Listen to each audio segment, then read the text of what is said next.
Boa noite.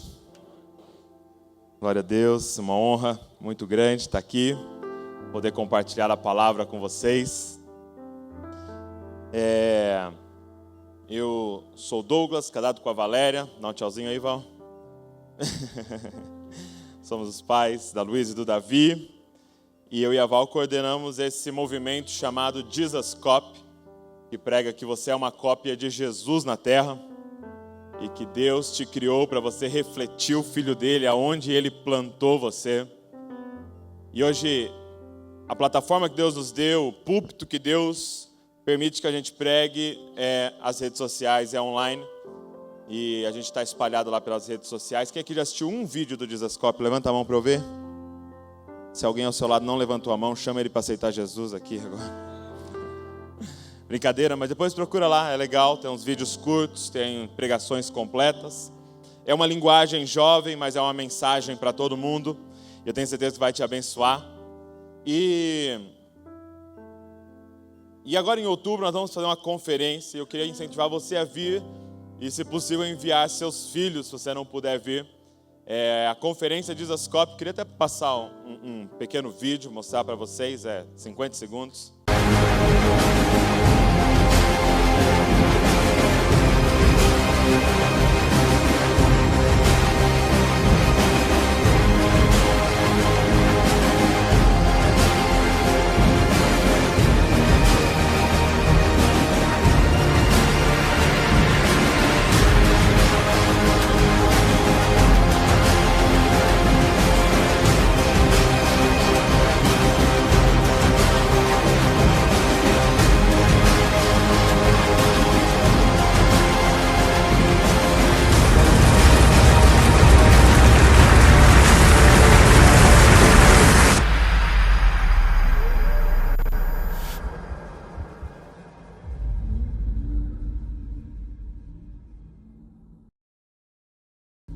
Nós estamos sonhando aí com 3.000 jovens queimando por Jesus nesses 2 dias.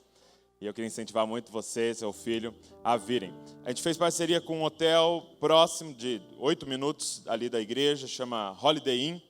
E eles deram um mega desconto lá, é só você ligar lá e falar que vai na conferência Jesus Cop, eles dão um desconto.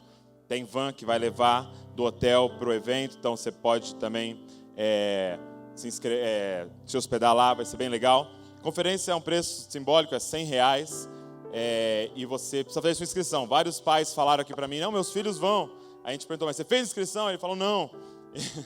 E já acabou o primeiro lote, já está no metade do segundo, então corre lá, não deixa para depois não, já faz inscrição dos seus filhos, vai ser muito legal.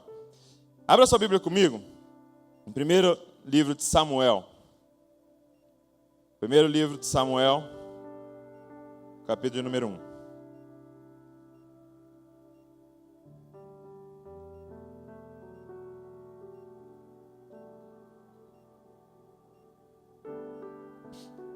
Primeiro livro de Samuel, capítulo 1, verso de número 1, eu quero ler com vocês.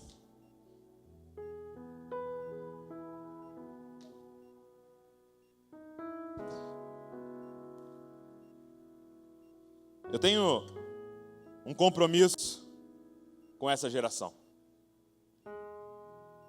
Eu acordo pensando nela, eu passo o dia pensando nela e eu vou dormir pensando nela.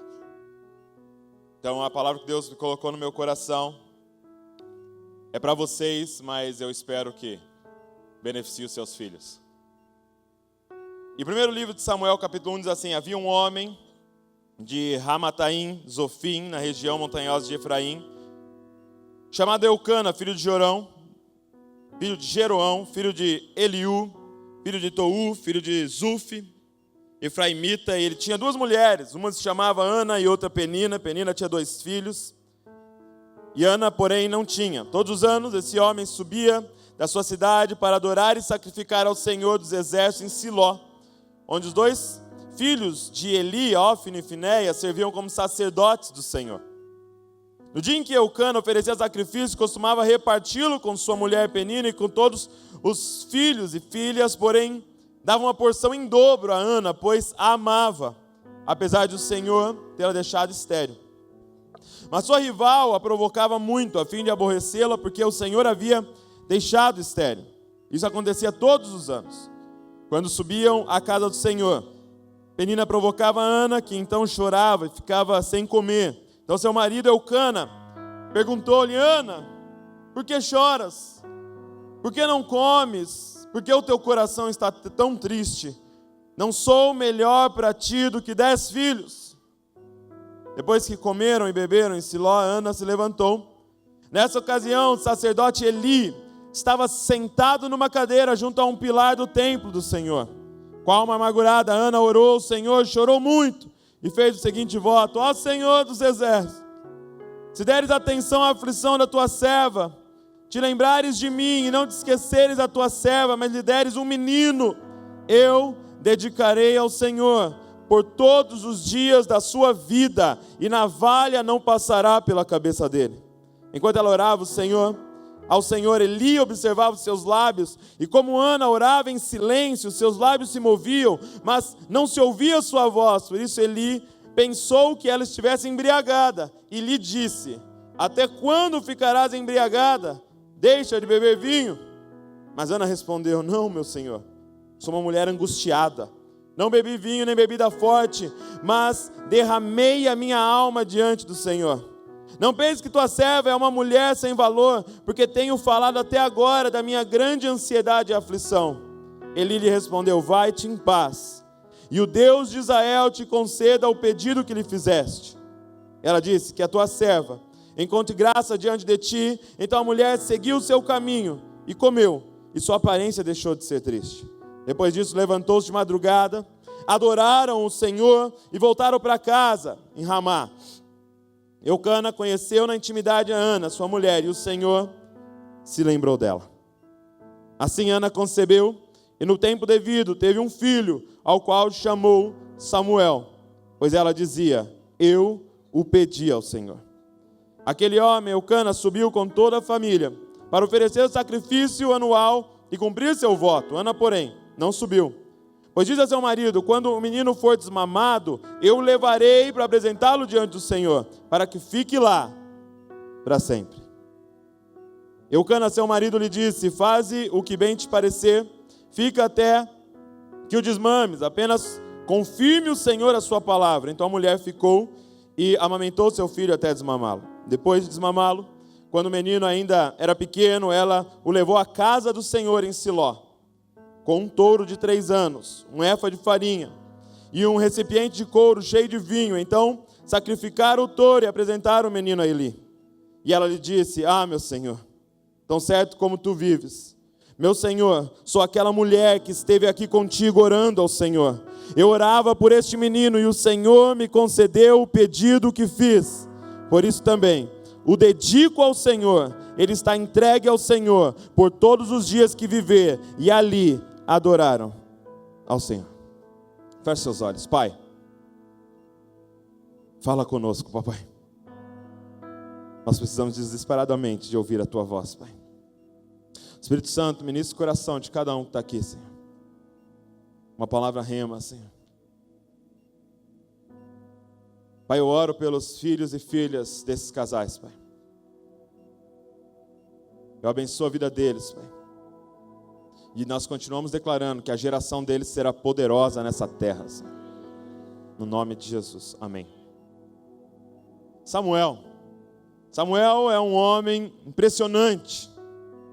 Samuel, ele foi o último juiz e o primeiro profeta, e tinha uma função de rei. As 3 coisas se encontravam em Samuel. Ele era o profeta da nação, o sacerdote da nação e fazia um papel de rei na nação. Essa época era a época de juízes e não havia rei na nação. E foi a pior crise de Israel. Era uma crise, cada um fazia o que dava na telha. E Deus levanta esse homem chamado Samuel. Samuel se torna um sacerdote no lugar de Eli. Samuel se torna um profeta. E é interessante que fala aqui que não se ouvia a voz de Deus nessa época. Não havia profecias nessa época, não havia visões nessa época. Era uma época de silêncio do céu, até que surge Samuel. Samuel era a solução para uma geração. E eu quero dizer para vocês, que nós estamos clamando para a solução dessa geração, cara. E quem sabe não é do ventre de vocês que saiu a solução para a nossa nação, cara. Precisa se levantar esse profeta na nossa nação. Precisa se levantar esse sacerdote na nossa nação. Precisa se levantar um rei para a nossa nação. E quem sabe não está na casa de vocês, esses homens e essas mulheres que vão revolucionar esse lugar. Nós clamamos por um avivamento. E um avivamento vem quando um homem, uma mulher queima completamente por Jesus. E eu comecei a olhar para essa história e pensar, quais são as características de um casal? Quais são as características dos pais que geram Samuel? E eu comecei a olhar para essa história e eu vi algumas características de um casal que geram Samuel. Samuel, se você olhar, a tradução do nome dele é o nome de Deus. O nome de Deus. Eu estava lendo um comentário que dizia que havia uma profecia que nasceria um menino chamado Samuel e que seria um profeta. E todas as mulheres então esperavam ter um Samuel. E eu li uma tradição judaica que diz que naquela época várias mulheres colocavam o nome do filho de Samuel. E aí percebia quando ele era criança que ele não ia ser um sacerdote, porque ele já via, sabe? Não vai ser um sacerdote. Trocava o nome dele, porque sabia que não era o Samuel que eles estavam aguardando. Mas existem algumas características desses pais que geram Samuel dentro de casa. A primeira característica dos pais que geram Samuel são pais com um casamento estruturado. Um casamento estruturado gera um Samuel. Senão, se você olha para o verso de número 5, por exemplo, diz assim: porém, Eucana dava uma porção em dobro a Ana, pois a amava. Se você olha no verso de número 8, a gente critica muito o verso de número 8, né? Mas ele diz assim: então seu marido Eucana perguntou-lhe: Ana, por que choras? Por que não comes? Por que o teu coração está tão triste? Não sou melhor para ti do que 10 filhos. Ou seja, esse marido era um marido exemplar, gente. Eu sei que você, mulher, tem raiva dele, de tipo, melhor que 10 filhos? Está se achando? Mas ele era um marido exemplar. Isso aqui é Bíblia, gente, isso aqui é a palavra de Deus. Ele amava essa mulher. Um casamento estruturado gera Samuéis. Eu vi o Paul Washer dizendo uma coisa, que eu fiquei chocado na hora, mas depois eu compreendi. Ele diz assim: olha, se eu tivesse num barco, com os meus filhos e com a minha esposa, né, imagina aqueles barcos pequenininhos, e a gente estivesse lá no meio do rio, e de repente, o barco tombasse, e todos caíssem, ninguém soubesse nadar, só eu. Ele disse assim na mensagem: eu teria só um braço para salvar alguém. Ele falou assim: eu salvaria a minha esposa e deixaria os meus filhos morrerem. Na hora eu fiquei chocado, eu falei: peraí. Como assim você vai salvar sua esposa e deixar seus filhos morrerem? Mas aí eu entendi. A maior prova de amor que você pode dar para um filho é amar a mãe dele acima dele. A maior prova de amor que você pode dar para uma filha é amar o pai dela acima dela. Porque a maior prova de amor que nós podemos dar para os nossos filhos é a segurança do nosso amor no casamento, a segurança que os pais dele nunca vão se separar. Não ache que seu filho espera que você ame ele acima da mãe. Não ache que seu filho quer que você prefira ele acima do pai. O que ele mais quer é olhar para vocês dois e ver segurança no amor de vocês. Casamento estruturado gera profetas, cara. Cara, ame o seu marido mais que os seus filhos. Ame a sua esposa mais que os seus filhos. Sabe, eu estava um dia tomando banho e eu senti Deus falando comigo. Eu estava pensando sobre isso, sobre o que Deus queria que eu ministrasse, e eu senti Deus falando comigo, e era como se Ele dissesse assim: Douglas, o pai é a figura de Deus para os filhos. O Davi tem 4 anos. A figura de Deus está sendo montada na mente dele, a partir da figura de quem? Minha. Porque é para mim que ele olha assim, ó. Oh, meu herói, ele sabe tudo, ele faz tudo, o que eu peço ele traz. Eu falo para ele assim, ó, mamar, ele faz surgir uma mamadeira do nada assim, ó. Eu não sei onde ele arruma esse leite, não sei se ele rouba, se ele tem uma vaca lá no fundo, eu não sei. Só sei que eu clamo e ele aparece, pá! Nós somos a figura de Deus para os nossos filhos. Agora, olha o que Deus falou comigo. O que está sendo comunicado quando uma mulher ama mais os filhos do que o pai? O que está sendo comunicado quando uma mulher deixa transparecer: vocês são mais importantes que o pai? O que está sendo comunicado quando uma mulher deixa transparecer: a vontade de vocês está acima da vontade do pai? Eu prefiro vocês do que o pai. Porque daqui a pouco vai ter um outro ser que eles vão começar a chamar de pai. E eles vão achar que a vontade deles é mais importante que a vontade do pai. Cara, ame o seu esposo mais do que seus filhos. Casamento estruturado gera profetas, cara. Se você amar seus filhos acima do seu cônjuge, você está arruinando o futuro casamento dos seus filhos. O amor que você tem um pelo outro é o padrão que você está apresentando para eles, para o futuro casamento deles. Sabe, marido, entenda uma coisa. Você é o padrão de homem que sua filha vai arrumar. Misericórdia. É sério, porque a sua filha está vendo o seu comportamento, a sua filha está vendo você viver, a tua filha está vendo como você é. Ela vai achar um menino que é igual ou um pouquinho pior que você e falar: tá bom, eu acho que é isso, porque é isso que eu vi em casa, acho que é isso. Ela vai se contentar com o seu padrão. Por isso, meu irmão, eu quero colocar o padrão lá em cima, para ter tipo assim, uns 2 homens no mundo, um está na China, outro na...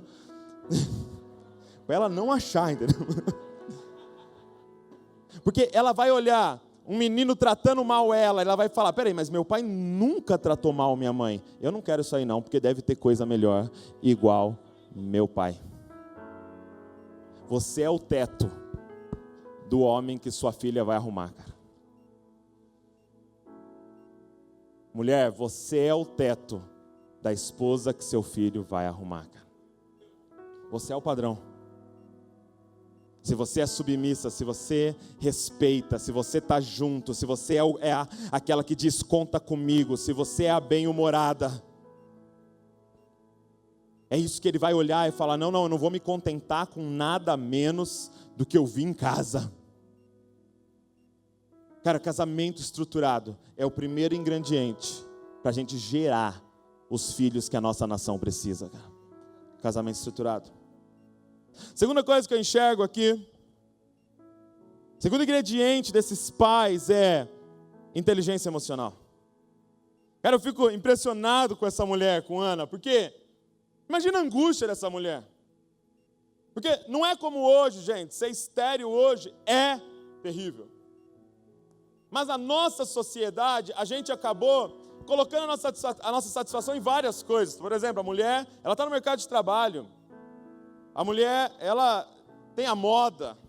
A mulher, ela tem várias coisas aonde ela se segura, mas nessa época, ela só tinha uma coisa: gerar filhos.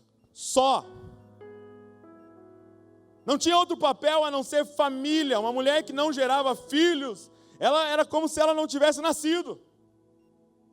E essa mulher está angustiada, ela sobe no templo e ela começa a fazer uma oração fervorosa, mas sem fazer barulho, só mexendo a boca, e de repente o líder dela, o sacerdote, que deveria ter discernimento espiritual, chega para ela e fala: ô bêbada, você acha que isso é hora de estar bêbada à tarde assim? Como é que você reagiria, mulher? Como é que você reagiria? Você responderia assim: não, meu Senhor. Não, meu Senhor. Bem calminha, bem tranquila, serena, assim, dizendo: você se enganou, eu não sou uma bêbada. Ou você sairia chorando e difamaria o seu pastor para todo mundo.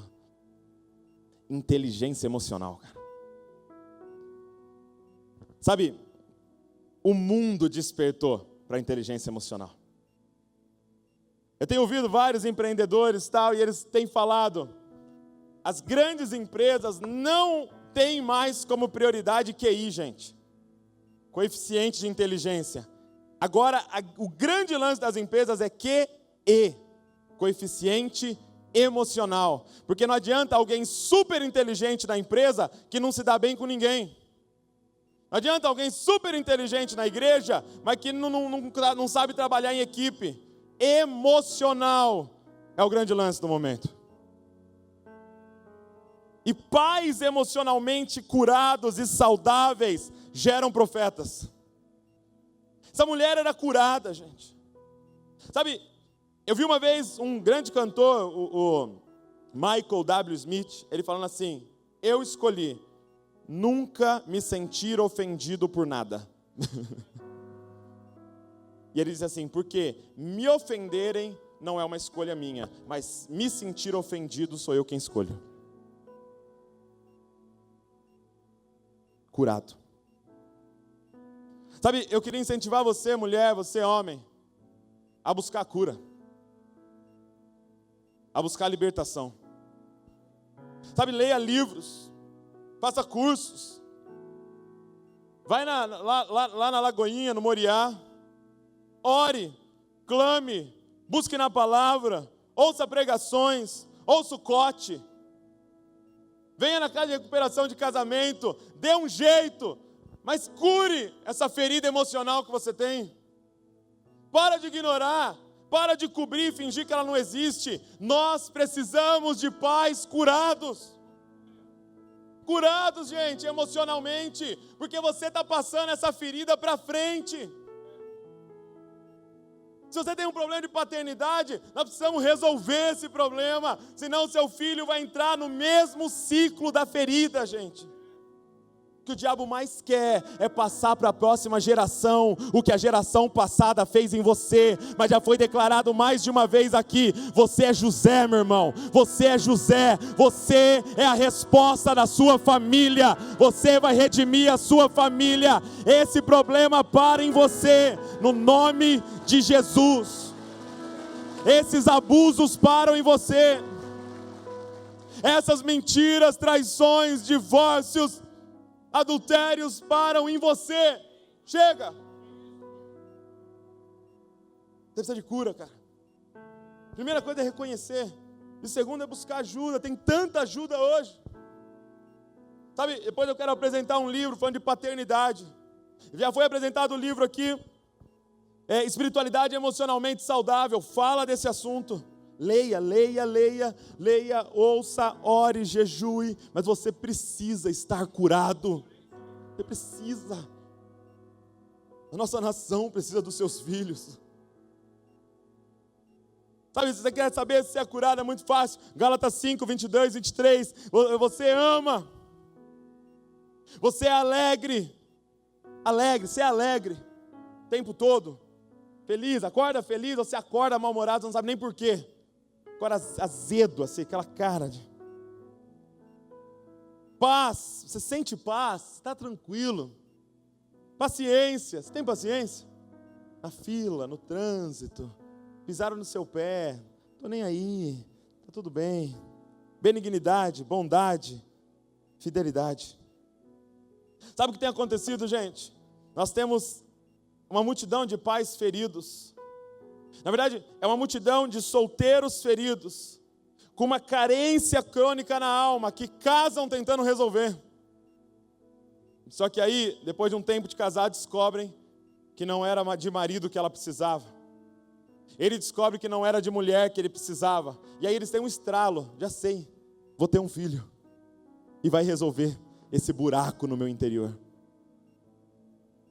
E aí eles têm um filho para resolver o buraco no interior deles.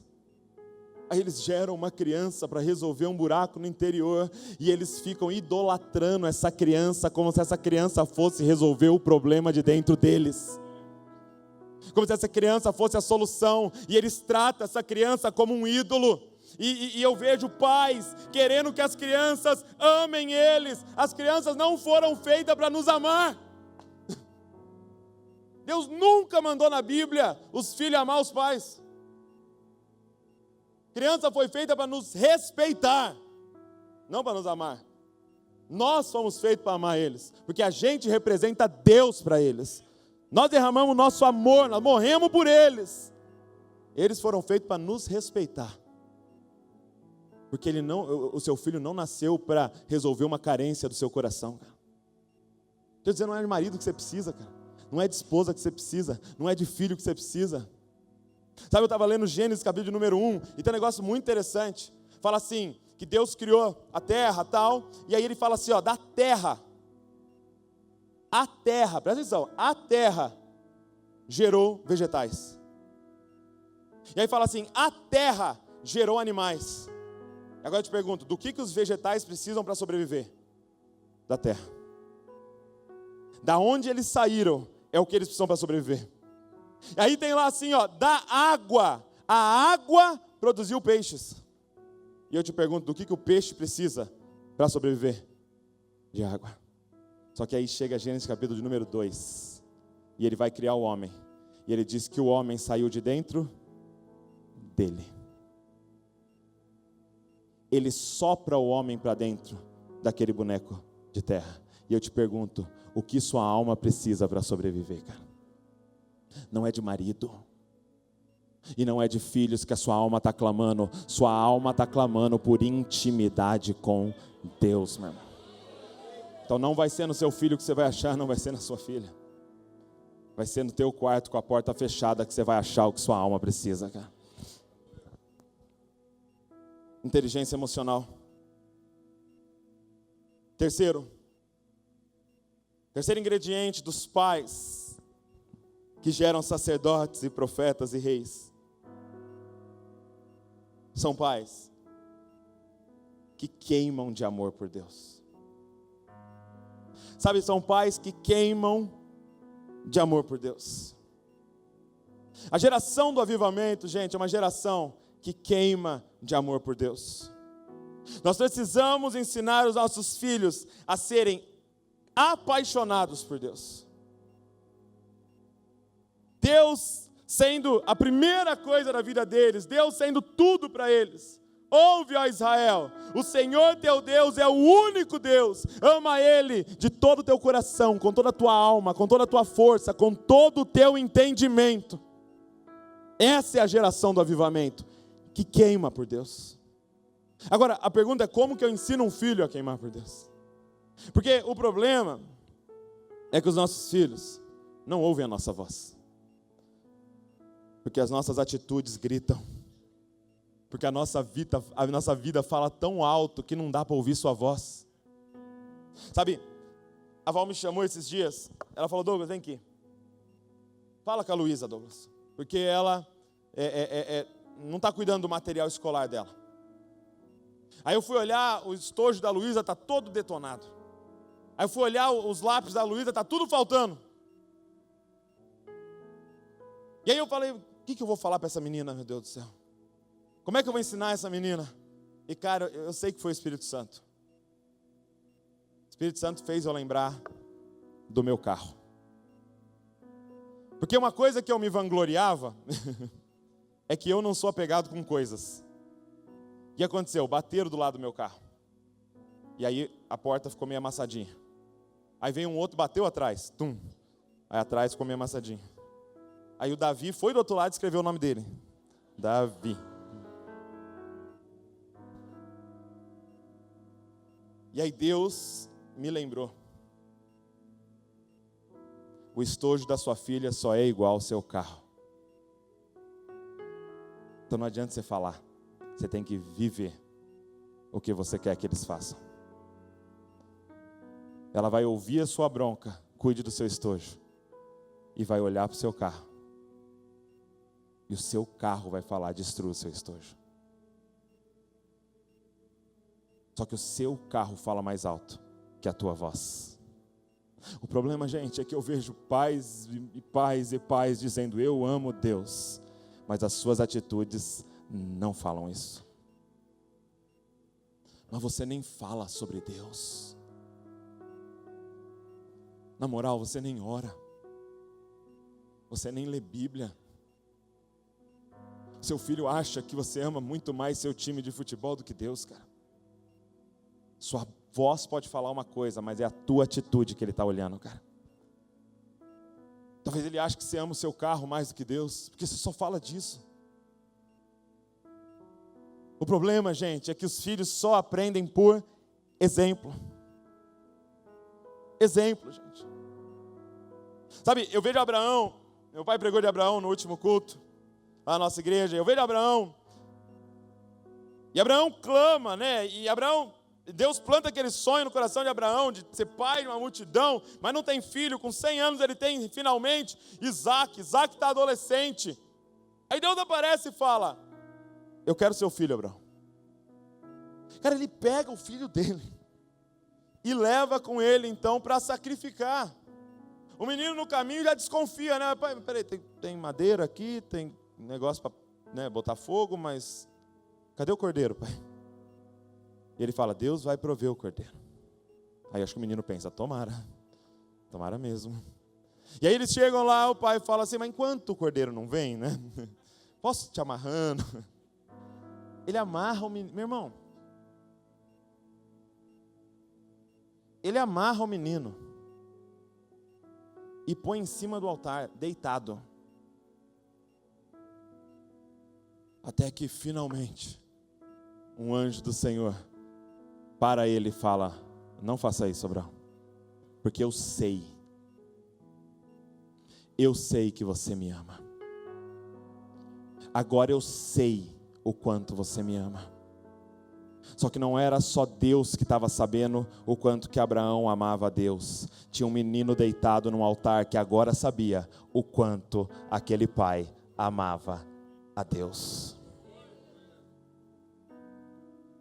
Esse menino é desamarrado e desce daquele altar com uma certeza: não é da boca para fora que o meu pai fala sobre Deus. Meu pai ama Deus acima de todas as coisas. Acima de mim. Sabe, eu e a Val fica tentando ensinar isso para as crianças. E a gente, né, fala assim para eles, é até estranho, a gente fala assim para eles: Luísa, eu te amo muito, Luísa, mas eu amo mais a Deus. E ele fala: Davi, nós te amamos, mas nós amamos mais a Deus. E aí eles pegaram essa. Aí às vezes eu falo: te amo, Luísa. Ela responde: eu também, mas amo mais a Deus. Te amo, Davi. Ele fala: eu também, papai, mas eu amo mais a Deus. Eu amo mais a Deus. Porque nada se compara a Deus. Nada. Nem filho, nem esposa, nem carro, nem dinheiro. Nada se compara a Deus. Cara, os pais que vão gerar a solução para a nossa geração são os pais que queimam de amor por Jesus. Os filhos assistem eles queimando de amor por Jesus. Quando foi que seu filho te assistiu queimando de amor por Deus? Te assistiu chorando num louvor, te assistiu chorando numa pregação, te assistiu chorando de joelho, queimando de amor por Deus, cara. amor. Não estou falando de fazer coisas para Deus. Eu estou dizendo de queimar de amor por Deus, cara. Sabe, onde está a sua satisfação? Sabe, eu fico muito impressionado porque no capítulo 2 aqui, depois que Ana vai e entrega o filho e deixa ele lá para viver no santuário, tem um cântico de Ana, gente. E olha o cântico de Ana no capítulo de número 2. Então Ana orou: meu coração exulta no Senhor. A minha força está exaltada por causa do Senhor. A minha boca se ri dos meus inimigos, pois me alegro na tua salvação. Não há ninguém santo como o Senhor, não há outro além de ti, não há rocha como o nosso Deus. Não faleis mais palavras tão altivas, nem arrogância saem da vossa boca, porque o Senhor é o Deus da sabedoria e julga os atos humanos. Será que esse é o nosso cântico? O meu coração exulta no Senhor.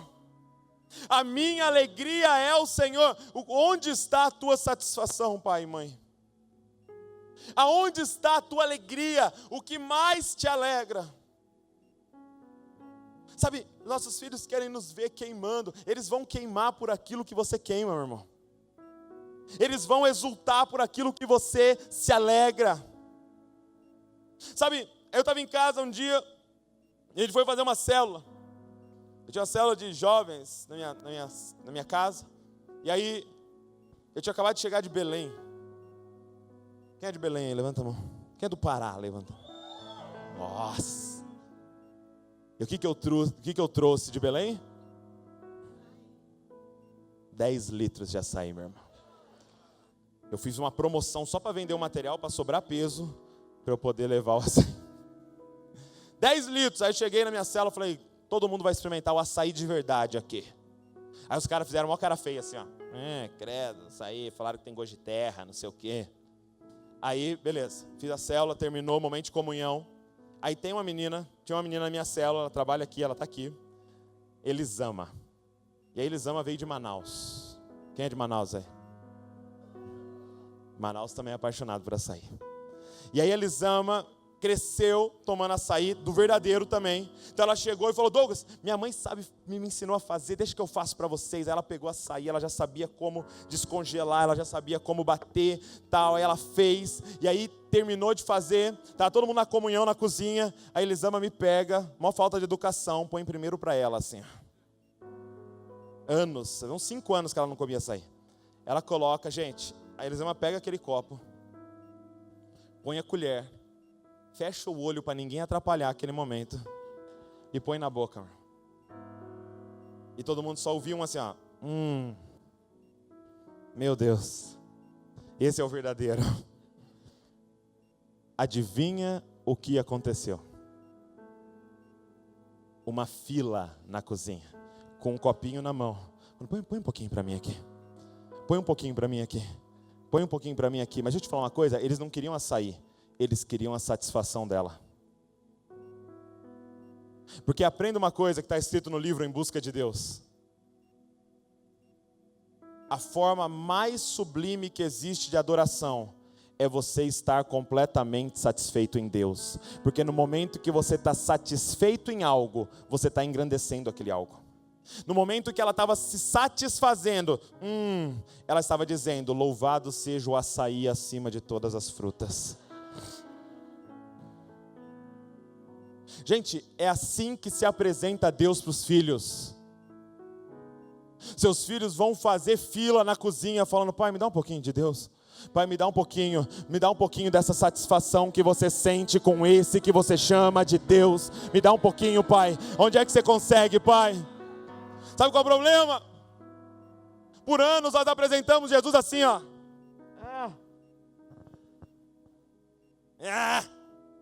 Quer, filho? Melhor tomar, não vai para o inferno, filho. É uma bênção. Jesus é tudo. Sacrifício ao Senhor.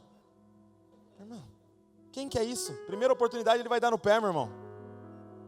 É por isso que está tudo desviado os nossos jovens. Porque foi apresentado esse Jesus para eles. Não o Jesus de delícias. Não o Deus delicioso que Davi conheceu, que ele disse: alegrei-me quando me disseram, vamos à casa do Senhor. Não é eu vou por disciplina, não é eu vou porque eu tenho que ir, é alegrei-me quando me disseram. É o Davi que disse: uma coisa peço ao Senhor e a buscarei, que eu possa habitar na tua presença por todos os dias da minha vida. Bem-aventurado é o homem que não anda segundo o conselho dos ímpios, não para no caminho dos pecadores, não se detém na roda dos escarnecedores, antes tem o seu prazer na lei do Senhor, e nela medita dia e noite, dia e noite. Aonde está o seu prazer? Porque é nessa direção que os seus filhos estão indo. Eles têm que ver você se deleitando na palavra. Isso meu pai me ensinou, cara, me deleitar na palavra, amar a palavra. Eu lembro que eu olhava a Bíblia do meu pai, e a Bíblia do meu pai era toda riscada. Eu falava, nossa, isso é o máximo, quando eu crescer eu vou riscar minha Bíblia. E olha, a minha Bíblia é toda riscada, e eu não sei ler sem riscar. E esses dias agora a Luísa aprendeu a ler, e ela está com uma Bíblia, ela não sabe nem ler direito, mas ela fica sublinhando palavras. Por que você sublinhou a palavra pé, Luísa? Porque é importante, pai, pé. Deleite-se no Senhor. Gente, a gente não toca, a gente não ouve música, a gente não deixa de ouvir música secular em casa porque simplesmente é pecado, proibido, não. É porque a gente quer usar o momento de ouvir música para se deleitar no Senhor. Porque não faz sentido eu não usar aquele momento para adorar aquele que é acima de tudo, acima de todos, o melhor, o maior, a maior delícia que existe. Se deleite no Senhor, cara. Adore ao Senhor. São pais que queimam de amor por Deus. E por último, a última coisa que eu enxergo aqui desses pais são pais que devolvem seus filhos para Deus. Sabe o verso de número 28 do capítulo 1 me impressiona. Fala assim: por isso também o devolvo ao Senhor. Ele está entregue ao Senhor por todos os dias que viver. Uau! Sabe quantos anos ele tinha, Samuel? 3. Meu filho tem 4. Eu fico imaginando pegar o Davi, levar para o santuário e deixar lá. Eu devolvo para o Senhor. Deus, Ele é teu por todos os dias da vida dele. Ana visitava ele provavelmente uma vez por ano e levava uma roupinha de sacerdote para ele. Você imagina aquele menino de 3 anos andando no santuário com uma roupinha de sacerdote? Aprendendo a ministrar o coração de Deus, aprendendo a sacrificar pelo pecado do povo. Devolva os seus filhos para Deus. Foi Ele que deu, devolva eles para Deus. Por todos os dias da vida deles. Sabe o que mais enche o meu coração nesse texto? É que havia uma crise na casa do Senhor. O texto começa dizendo assim: Ofne e Finéias eram sacerdotes. Mais pra frente vai dizer que Ofne e Finéias roubavam as ofertas que eram feitas a Deus. E se prostituíam com as mulheres na porta do templo. Sabe qual é o grande lance? É que o filho de Ana era a resposta de um clamor do céu. Sabe qual é o grande lance? É que essa mulher teve um filho que era a solução da crise daquela geração. E eu quero profetizar, cara, que o seu filho é a solução para a crise da nossa nação, cara. Nasceu na tua casa aquele que vai ser a resposta do clamor do céu. O céu está clamando pelos teus filhos, cara. O céu está clamando. Ana achou que ela estava clamando por filho, mas na verdade era Deus que estava clamando para achar uma casa, para enviar a resposta para a nação de Israel. Ah, que Ele ache a sua casa, meu irmão. Que Ele ache a sua casa. Que os nossos filhos respondam ao clamor do céu. Sabe por que Ana pôde entregar o filho dela naquele santuário por todos os dias? Sabe por que Deus aceitou que Ana entregasse o filho dela no santuário por todos os dias? Porque ela representava aquilo que Deus iria fazer logo mais. Ele entregaria o filho dele por todos os dias. Ana é uma tipificação do que o pai iria fazer em breve, enviando não Samuel, que significa o nome de Deus, mas enviaria aquele que apresentaria para nós o nome de Deus, Jesus Cristo, cara. Sabe o que eu quero dizer para você? Você precisa devolver o seu filho, porque Ele deu o filho dele por você. Ele deu o filho dele por você. Como não queimar por esse Deus que deu o filho dele para nós? Sabe, eu encerro dizendo para você, eu estava no shopping há umas 3 semanas atrás. Eu cheguei de viagem. A Val não tinha ido comigo, ela ficou com as crianças. Eu cheguei de viagem. Aí eu falei, Val, vai lá para o escritório, eu vou com as crianças para o shopping para ter um tempo com elas, né? Para ter um tempo com elas que eu estava viajando. E aí eu fui pro shopping com o Luiz e com o Davi. Aí cheguei lá, eles falaram, não pai, eu quero ir no brinquedo, eu quero ir no brinquedo. Aí tinha um brinquedo assim no meio do shopping, aquele cercado assim, sabe? E o brinquedo, piscina de bolinha e tal. E aí no chão assim, daquele brinquedo tinha umas bolas, tipo aquelas bolas de pilates assim, sabe? Mas só metade assim, ó. Aí tinha umas 4 assim. E aí eles ficaram brincando de pular assim nas bolas. Brincando de pular. E eu lembro que tinha um cercado aqui assim, eu estava aqui de pé assim, ó. Só olhando. E as bolas aqui, ó. E eles pulando. E eles pulando. Aí chegou uma hora, o Davi foi pegando confiança. Ele pulou numa, na 2, na 4ª. E meu irmão, ele voou assim, ó. E caiu em cima do braço. Pau. Aí eu vi que o Davi estava no chão assim. Aí ele fez uma cara assim, ó. Aí quando ele levantou, meu irmão, era igual Anderson Silva, assim, ó. O braço pendurou aqui, ó. O braço dele dobrou aqui, meu irmão. Cara, quando eu vi aquilo, eu corri assim, dei a volta, peguei, abri o portãozinho, entrei, peguei ele no colo, falei assim, moça, não vou nem pagar, desculpa, peguei a Luísa correndo descalça no shopping, né, eu com sapatos na mão, com blusa, com o Davi no colo, com o braço pendurado, gritando, e aí também nem paguei estacionamento, entrei no carro, coloquei ele lá mais ou menos, eu sozinho, e ele com o bracinho pendurado lá, dobrado assim,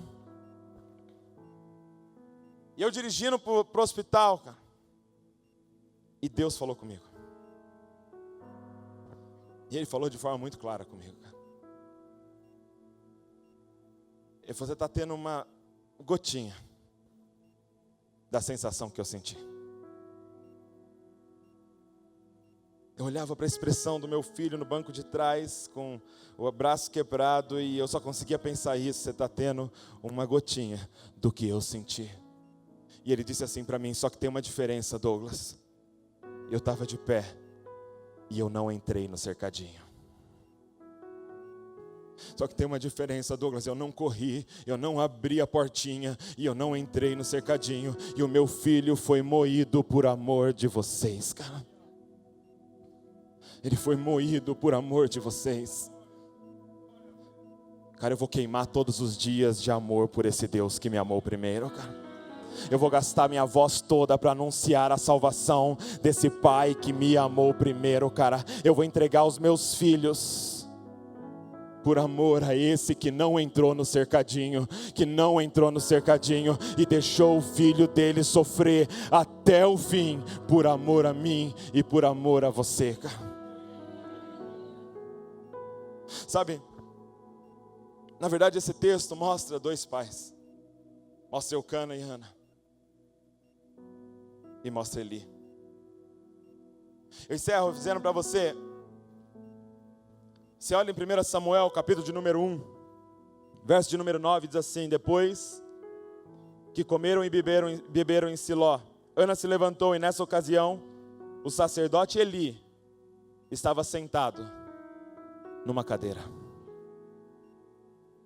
A primeira menção de Eli na Bíblia está dizendo: o sacerdote Eli estava sentado numa cadeira. E aí você vai em 1 Samuel, capítulo número 4, verso 17. Então aquele que trazia as notícias respondeu: Israel fugiu dos filisteus, e houve grande matança entre o povo. Além disso, teus 2 filhos, Ofni e Finéias, também foram mortos, e a arca de Deus foi levada. Quando ele mencionou a arca de Deus, Eli caiu da cadeira. Ele começa a história dele sentado e termina a história dele sentado. E Deus mandou eu falar para você: pai, levanta dessa cadeira. Se levantem como sacerdotes do Senhor. A nossa geração clama para que vocês se levantem. Saiam dessa posição. Essa posição de conforto. Essa posição que vocês acharam confortável, saia dessa posição. Levantem-se, ó homens de Deus, e preparem o caminho para aqueles que virão depois de vocês e pegarão esse bastão com honra. Se levanta no seu lugar.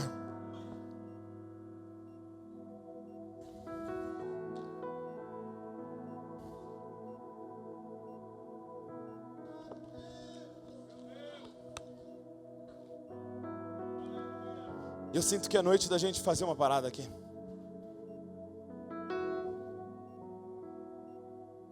Eu sinto que é noite de você trazer seu filho aqui, cara. Profeticamente, eu quero que você pegue os seus filhos hoje e tragam eles para o altar.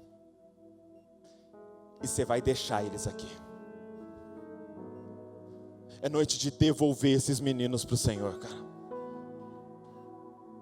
É noite de devolver, é noite de trocar sonhos, noite de trocar sonhos e deixar os sonhos de Deus invadir os seus filhos, cara. Aquilo que o céu sonha para os seus filhos, é noite de trazer eles aqui, como Ana fez, e dedicá-los completamente ao Senhor. Eu quero que você saia do seu lugar e traga os seus filhos ao altar do Senhor.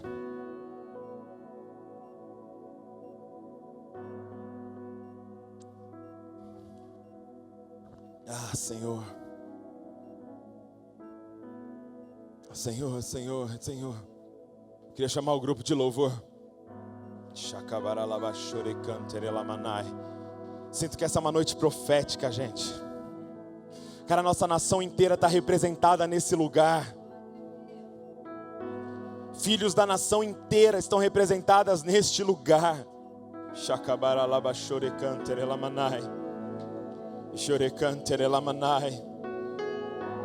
Traz seus filhos para o altar e deixa eles aqui.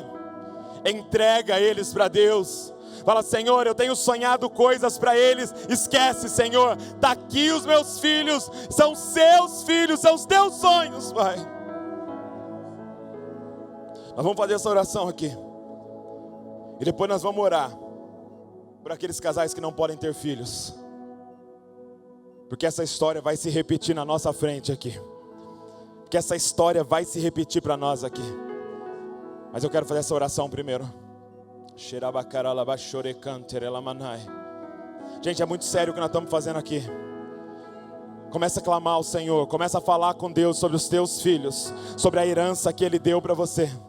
Começa a falar com Ele. Começa a falar o nome dos seus filhos. Fala o nome dos seus filhos que você está entregando ao Senhor, que você está trazendo no santuário do Senhor e deixando dedicado completamente a Ele. Papai, que os nossos filhos sejam a resposta do clamor do céu, Senhor. Que nossos filhos sejam sacerdotes, profetas e reis para essa nação, Senhor. É a tua entrega, meu irmão. Fala com Deus, é a tua entrega. Papai, aqui está o Davi, Senhor. Papai, aqui está a Luísa, Senhor. São teus, Pai, são teus, Pai.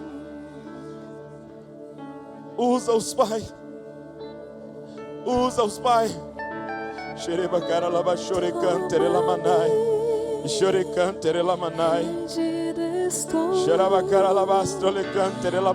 O Senhor deu o teu, nós estamos dando o nosso, Pai.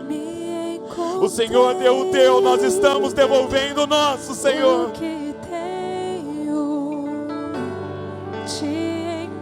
Realiza os teus sonhos nos nossos filhos, Pai.